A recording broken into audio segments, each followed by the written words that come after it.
No tere! Tere! Mina olen Aigar ja mina olen Metroserti juht. Mida see tähendab? See tähendab seda, et ma korraldan igapäevast Metroserti tööd ja hoolitsen selle eest, et Metrosert teaks, mis tulevik toob ja kuhu tulevikus Metrosert liigub. Mida teised arvavad, et sa teed? Teised arvavad, et ma vaatan iga päev Exceli tabeleid ja küsin seda, kust raha tuleb ja kuhu raha läheb. Kui palju sul rahvusvahelist koostööd on?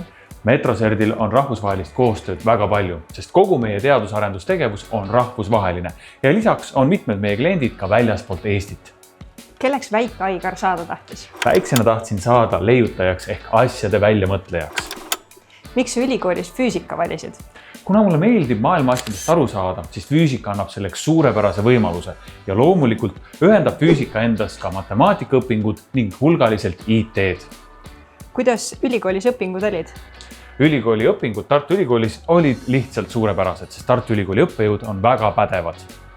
Miks õpinguid Soomes jätkasid? Soome minnes ühendasin oma kaks kirge. Kvaliteedijuhtimise ja füüsika. Need kohtusid siis mõõteteaduses ja Soomes kirjutasin valmis ka oma doktoritöö. Ja nüüd oled tagasi Eestis?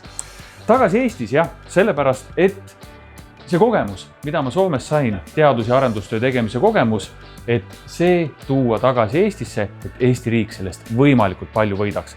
Tasub ära minna, õppida, aga alati tagasi tulla. Mida sa oma vabal ajal teed? Vabal ajal teen ma rahvatantsu. Ja loomulikult Rakett 69. 16 aastat Rakett 69 saates. Kuidas sa siia sattusid? Kaido Reiveltil oli kunagi idee. Selleks, et füüsika oleks populaarne, on vaja ühte tõsielu saadet, mis räägib füüsikast.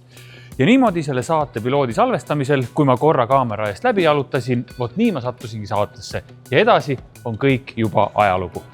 Mida sa viimati lugesid? Viimati lugesin ma luuletusi. Keda sotsiaalmeedias kindlasti jälgima peaks? Sotsiaalmeedias tuleks jälgida sisuloojaid, kes räägivad teadusest ja matemaatikast. Miks on üldse vaja õppida füüsikat?